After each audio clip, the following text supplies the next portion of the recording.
నమస్తే, welcome to our channel. నేను మీ సిరి. కేంద్ర ఎన్నికల సంఘం అయితే ఎన్నికల షెడ్యూల్ అయితే రిలీజ్ చేశారు. అయితే ఇప్పుడున్న పరిస్థితులలో మరి జగన్మోహన్ రెడ్డి గారి కూరలు పీకేసినట్టేనా? సో ఈ అంశాన్ని మనకి ఇంకా క్లుప్తంగా వివరించడానికి మనతో పాటు ఉన్నారు ప్రముఖ సీనియర్ జర్నలిస్ట్ డివిఎస్ గారు. నమస్కారం సార్. నమస్తే అమ్మా.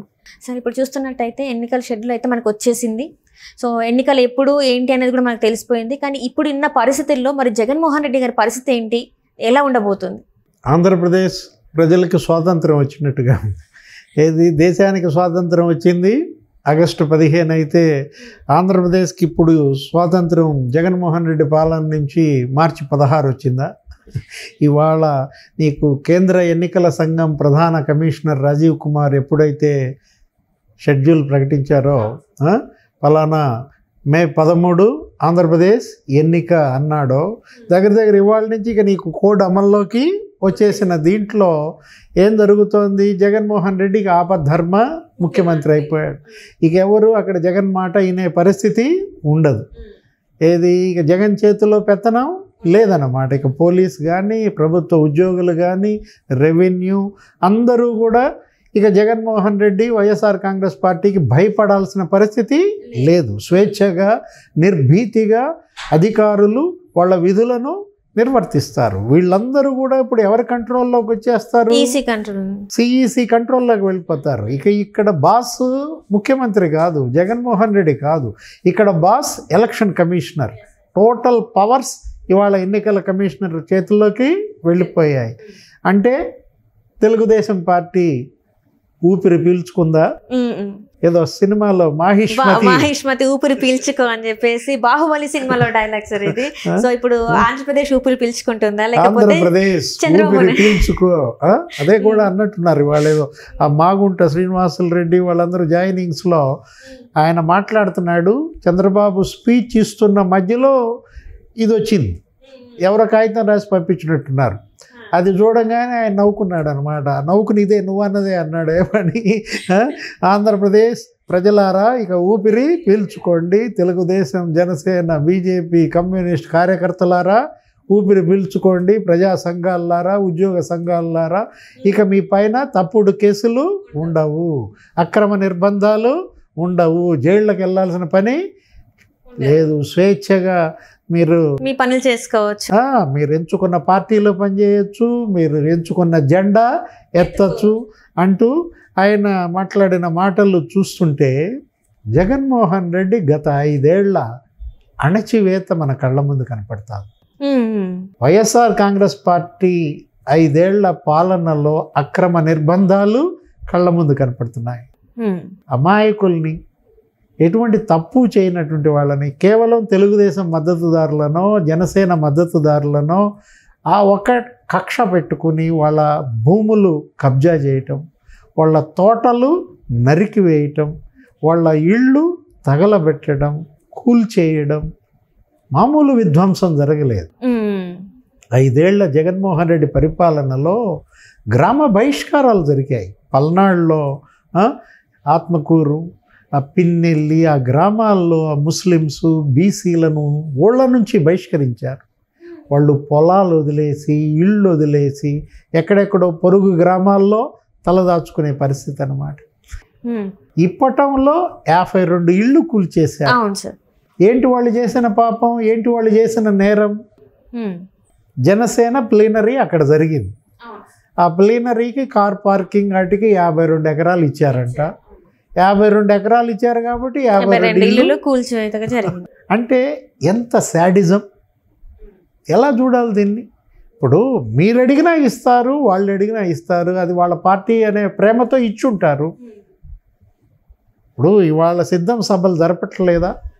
సిద్ధం సభలు 4 సభలు జరిపారు. ఒక్కొక్క 90 ఎకరాలు అంటారు, 180 ఎకరాలు అంటారు. మరి పార్కింగ్లు 75 ఎకరాలు భూములు ఇచ్చిన రైతులు ఉన్నారనుకో, రేపు తెలుగుదేశం వచ్చి వాళ్ళ ఇళ్ళు కూల్చేయాలా? ఎక్కడ పాలన ఇది? ఇదెక్కడి రాక్షస పాలన? ఇప్పుడు ఇళ్ళు కూల్చేయటం, తోటలు నరికేసేయటం. విశాఖపట్నంలో పవన్ కళ్యాణ్ అక్కడ ల్యాండ్ అయ్యాడు, ఎయిర్పోర్ట్లో దిగాడంటే 125 మంది జనసేన కార్యకర్తలు జైళ్ళకు పంపారు. అచ్చెన్నాయుడు మాజీ మంత్రి తెలుగుదేశం 83 రోజులు జైల్లో పెట్టారు.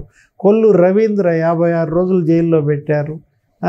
ధూళిపాళ నరేందర్ని 20 రోజులు జైల్లో పెట్టారు. పట్టాభిని 15 రోజులు జైల్లో పెట్టారు. అసలు మాజీ ముఖ్యమంత్రినే 53 రోజులు జైల్లో పెట్టారు. 250 మంది మాజీ ఎమ్మెల్యేలు, మాజీ మంత్రులు, ఇన్ఛార్జీలు జైళ్ళకు పంపారు. 70,000 మంది మీద కేసులంట. లోకేష్ బాబు ఎవరో చెప్పారు మొన్న మీటింగ్లో, ఏమని, నా మీద 23 కేసులు ఉన్నాయి, మీ మీద ఎన్ని ఉన్నాయి, నాకన్నా ఎక్కువ కేసులు ఉన్నవాళ్ళు చెయ్యొత్తామని. ఎన్ని ఎక్కువ కేసులు ఉంటే రేపు రాబోయే తెలుగుదేశం ప్రభుత్వంలో అంత పెద్ద పదవి ఇస్తా అంటూ వాళ్ళల్లో ఒక రకమైన ఉత్సాహం పెంచే ప్రయత్నం. ఇప్పుడు ఎప్పుడైతే ఎలక్షన్ కమిషనర్ ఇది ప్రకటించాడో ఇందాక సాయంత్రం 4 ఇక ఆంధ్రప్రదేశ్ ఊపిరి పీల్చుకో నీకు స్వేచ్ఛగా ఇవాళ ఏంటి, ఇక పోలింగ్ బూతులను ఆక్రమిస్తారనో, లేకపోతే నామినేషన్ పేపర్లు లాక్కుంటారనో, లేకపోతే తప్పుడు కేసులు పెడతారనో భయపడాల్సిన పని లేదు. మొత్తం పోలీస్ అంతా ఎలక్షన్ కమిషన్ ఆధ్వర్యంలో పనిచేయాలి. కేంద్ర ఎన్నికల పరిశీలకులు వస్తున్నారు. ప్రతి నియోజకవర్గంలో పరిశీలకుడు ఉంటాడు. అక్కడ పోలీస్ ఎలా పనిచేస్తుంది, రెవెన్యూ వాళ్ళు ఎలా పనిచేస్తున్నారు, ప్రభుత్వ ఉద్యోగులు ఎలా పనిచేస్తున్నారు, అన్నిటికీ ముక్కుతాడు పడిపోతారు. ఎవరైతే హద్దు మీరి ప్రవర్తించారో ట్రెస్పాసర్స్ షుడ్ బి ప్రాసిక్యూటెడ్. అవును సార్. ఇప్పుడు ఆల్రెడీ నీకు తెలుసు, జగన్మోహన్ రెడ్డి నమ్ముకున్నది 3 ఏంటి, దొంగ ఓట్లు, డబ్బు, వాలంటీర్లు. ఈ 3 గెలిపిస్తాయని ఆయన నమ్మకం పెట్టుకున్నాడు. ఈ 3టికి అడ్డుకట్ట పడుతుంది. ఇప్పటికే దొంగ ఓట్ల ఏరివేత బిగినాయి. ఇప్పుడు ఆంధ్రప్రదేశ్లో 25 లక్షలు 30 లక్షలు దొంగ ఓట్లు ఉన్నాయంట. ప్రతి నియోజకవర్గంలో 10,000 చేర్చారంట.